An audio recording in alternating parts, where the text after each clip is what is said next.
Assalamualaikum warahmatullahi wabarakatuh. Bismillah, alhamdulillah, wassalatu wassalamu ala rasulillah. Surat Al-Quraisy. A'udzu billahi minasyaitonir rajim. Li'ilafi Quraisyin ilafihim rihlatash syita'i was-shaifi falyabudu rabb hadzal baiti alladzi at'amahum min ju'in wa amanahum min khaufin. Karena kebiasaan orang-orang Quraisy, yaitu kebiasaan mereka berpergian pada musim dingin dan musim panas, maka hendaklah mereka menyembah Tuhan pemilik rumah ini, Ka'bah, yang telah memberi makanan kepada mereka untuk menghilangkan lapar dan mengamankan mereka dari ketakutan. Baiklah, kita mulai dari li'ilafi Quraisyin. Artinya karena kebiasaan orang-orang Quraisy. Kita tahu tentu ini merupakan syibhul jumlah dan dia tentu ta'aluk, dia muta'alik berkaitan dengan fi'il yang tidak terlihat di sana. Li'ilafi artinya karena kebiasaan. Li tentu saja ini adalah huruf jar, ya, tentu dia mabni, dia tetapnya atas kasroh di sana, sedangkan ilafi tentu saja merupakan isim yang majrur karena didahului dengan lam, dalam hal ini lam ta'lil di sana, dan alamat jarnya adalah dengan kasroh di sana sehingga dibaca ilafi. Quraisyin artinya orang-orang Quraisy. Ia merupakan mudhofun ilaih, sehingga karena dia sebagai mudhofun ilaih maka dia majrur, tanda jarnya adalah dengan harokat kasroh di bagian akhirnya. Karena kita ingat bahwa ilafi Quraisyin ini tentu merupakan susunan idhofah, tumpukan kata atau frase. Kebiasaan siapa? Kebiasaan orang-orang Quraisy. Jadi sekali lagi, li'ilafi Quraisyin ini merupakan syibhul jumlah. Dia adalah susunan kata yang mirip seperti jumlah. Dalam hal ini adalah susunan jar majrur yang tentu dia ta'aluk, muta'alik, berkaitan makna, memiliki keterkaitan makna, dalam hal ini dengan fi'il yang tidak terlihat di sana dan diperkirakan sebagai fi'ilnya adalah berbunyi liya'budu au ahmadu rabba hadzal bait. Berikutnya adalah ilafihim rihlatash syita'i was-shaif, yaitu kebiasaan mereka yang bepergian pada musim dingin dan panas. Ilafihim artinya kebiasaan mereka. Ilafi tentu saja dia merupakan badal atau pengganti dari ilafi yang pertama. Karena ilafi, li'ilafi dia adalah isim yang majrur karena didahului dengan li, maka ilafi yang merupakan badal atau pengganti tentu dia tabi, dia ngikut dalam hal ini tentu sebagai isim yang majrur sehingga tanda jarnya adalah harokat kasroh di bagian akhirnya.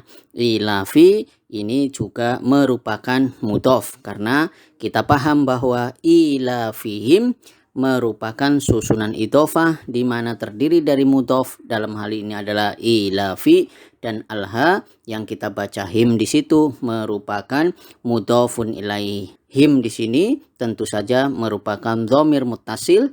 Dia adalah isim dhamir yang bersambung mabni al sukun, tetapnya atas sukun di sana, fi mahalli jar, mahalnya adalah jar karena dia sebagai mudhofun ilaih. Berikutnya adalah rihlata. Rihlata artinya bepergian.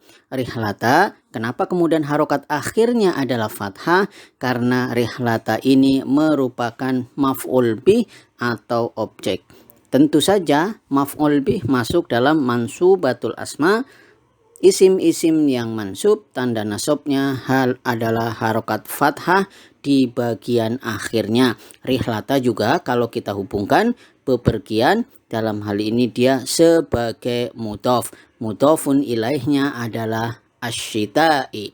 Rihlatash syita'i merupakan susunan idhofah, tumpukan kata atau frase.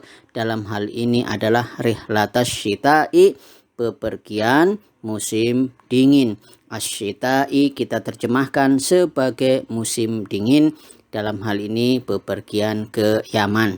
Asyita'i merupakan mudhofun ilaih, sehingga dia termasuk isim yang majrur dan tanda jernya adalah harokat kasroh di bagian akhirnya. Berikutnya adalah wassaifi. Wassaifi artinya dan musim panas. Dalam hal ini pergi ke Syam. Wa tentu saja ini merupakan huruf athof. Dia adalah huruf, tentu dia mabni atau tetap, dan mabninya atas fathah di sana. Sedangkan as-saifi merupakan isim yang ma'tuf ala asyita'i. Sekali lagi, ketika kita membicarakan tentang athof, tentu kita sedang berbicara isim yang tabi, yang mengikuti dengan isim sebelumnya. Dalam hal ini adalah as-saifi, tentu saja tabi, dia ngikut terhadap asyita'i. Ketika asyita'i dimaknai sebagai isim yang majrur, tentu saja wassaifi adalah merupakan isim yang majrur karena dia ma'tuf ala asyita'i. Ayat berikutnya adalah falyabudu rabba hadzal baiti. Artinya, maka hendaklah mereka menyembah Tuhan pemilik rumah ini atau Ka'bah. Falyabudu, maka hendaklah mereka menyembah. Fa di sini adalah huruf istinafiyah. Dia merupakan huruf yang menandakan bahwa ini adalah sebuah awalan kalimat baru. Sedangkan lam di situ adalah lam amr. Dia adalah lam yang menunjukkan sebuah perintah. Lam di sini merupakan huruf mabni, tetapnya atas sukun di sana. Wahia jazima, dan hiya dan dia, lam ini tentu saja dia menjazmkan. Sehingga kita ingat kenapa kemudian ya'budu yang merupakan fi'il mudhari. Dia kata kerja yang sedang berlangsung atau akan berlangsung, dia majzum. Kenapa kemudian dia majzum? Karena ada amil yang menjazmkan, dalam hal ini adalah lamul amr.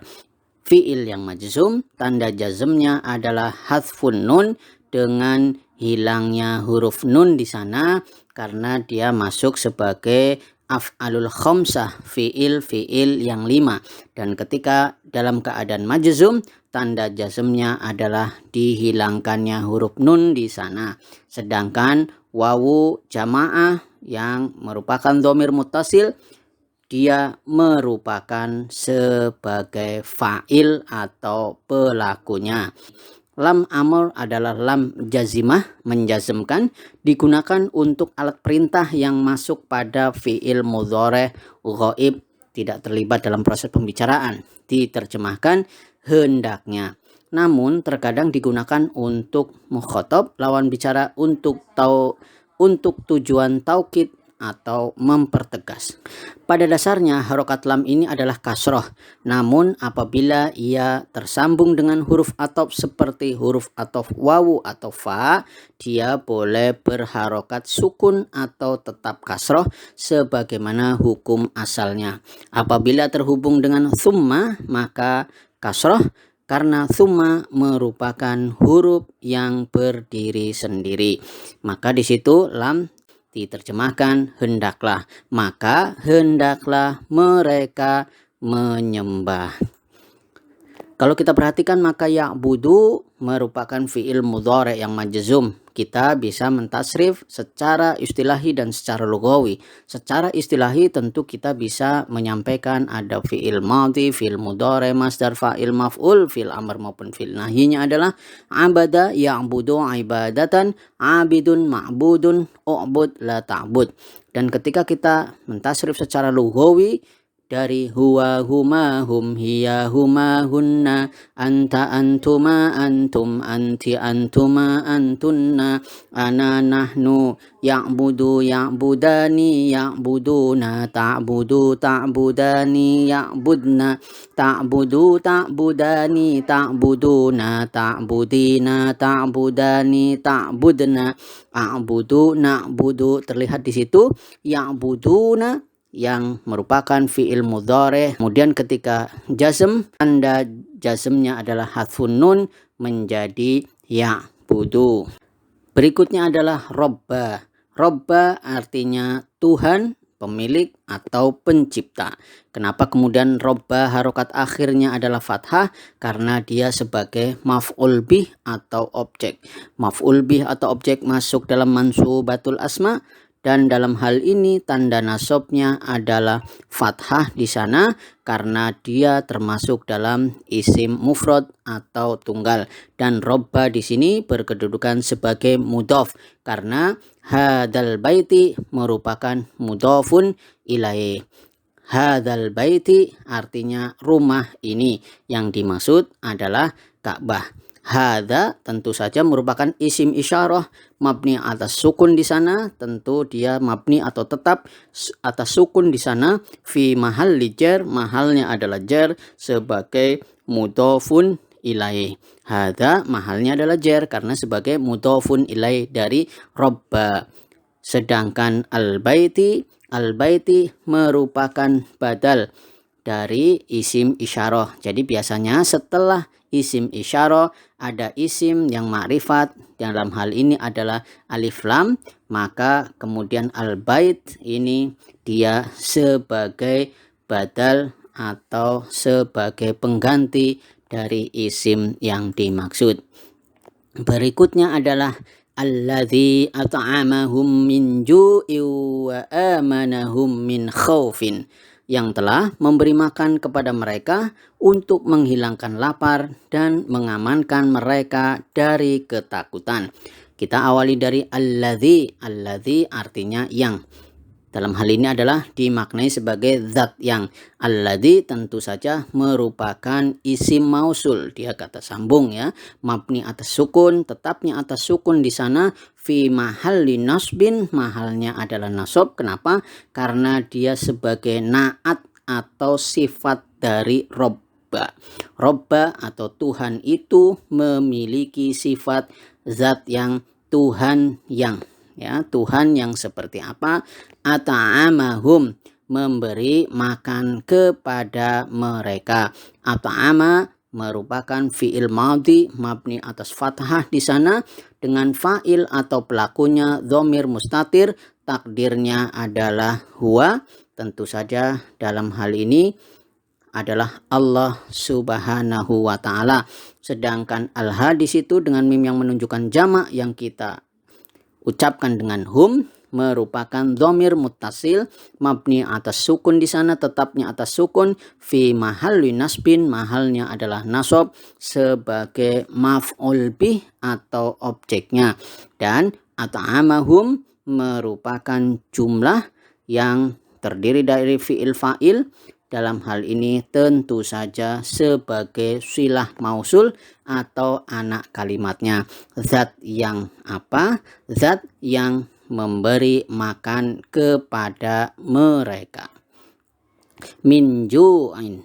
Min ju'in artinya dari kelaparan. Tentu kita ingat bahwa ini masuk sebagai syibhul jumlah, susunan kata yang mirip seperti jumlah atau kalimat, dan dia dalam hal ini tersusun atas huruf jar dan isim yang majrur. Kita mengenalnya sebagai jar majrur, yakni min merupakan huruf jar mabni atas sukun, tetapnya atas sukun di sana diterjemahkan dari ju'in. Tentu saja ini adalah isim yang majrur karena didahului oleh huruf jar. Tanda jarnya tentu saja dalam hal ini adalah harokat kasroh di bagian akhirnya. Ju'in artinya kelaparan. Wa amanahum artinya dan mengamankan mereka. Wa di sini adalah huruf athof, tetap atas fathah di sana. Tentu saja sebagaimana yang sudah kita pahami, wa kalau kita menyampaikan dalam ini adalah huruf athof, tentu dia bisa bermakna menghubungkan antara fiil dengan fiil dan isim dengan isim. Amanahum artinya mengamankan mereka. Wa ini adalah huruf athof, tentu dia mabni tetap di sana atas fathah. Amana merupakan fiil madhi, dia kata kerja yang telah berlangsung atau lampau. Tentu mabni atas fathah di sana dan fa'ilnya adalah dhamir mustatir, takdirnya adalah huwa. Sedangkan hum di sana merupakan dhamir muttasil mabni ala sukun fi mahalli nasbin, mahalnya adalah nasab karena sebagai maf'ul bih. Amana sebagai fi'il madhi tentu kita bisa mentasrif secara istilahi dan secara lughawi. Secara istilahi dari fi'il madhi, mudhari, masdar, fa'il, maf'ul, fi'il amr maupun fi'il nahyinya adalah amana yu'minu imanan, mu'minun mu'manun, amin la tu'min. Dan ketika kita mentasrif secara lughawi dari huwa huma hum, hiya huma hunna, anta antuma antum, anti antuma antunna, ana nahnu, amana amana amanu, amanat amanata, amanna amanta amantuma amantum, amanti amantuma amantunna, amantu amanna. Nah, terakhir adalah min khaufin. Min khaufin artinya dari ketakutan. Tentu kita ingat min khaufin merupakan syibhul jumlah, dia adalah susunan jar majrur terdiri dari min yang merupakan huruf jar yang tetap atas sukun di sana, dan khaufin merupakan isim yang majrur karena didahului oleh min sehingga tanda jarnya adalah harokat kasroh di bagian akhirnya. Min khaufin. Tentu saja ketika kita berbicara tentang syibhul jumlah, dia tentu muta'alliq, memiliki keterkaitan makna. Dalam hal ini adalah dengan fi'ilnya. Secara ringkas bisa kita sampaikan bahwa li'ilafi Quraisyin, karena kebiasaan orang-orang Quraisy, ilafihim rihlatasyita'i wassaifi, yaitu kebiasaan mereka bepergian pada musim dingin dan panas. Falyabudu rabba hadzal baiti, maka hendaklah mereka menyembah Tuhan pemilik rumah ini, Ka'bah, alladzi at'amahum min ju'in wa amanahum min khaufin, yang telah memberi makan kepada mereka untuk menghilangkan lapar dan mengamankan mereka dari ketakutan. Demikian yang bisa disampaikan. Semoga Allah memberikan rahmatnya kepada kita semuanya. Subhanakallahumma wa bihamdika asyhadu an la ilaha illa anta wastaghfiruka wa atubu ilaik. Wassalamualaikum warahmatullahi wabarakatuh.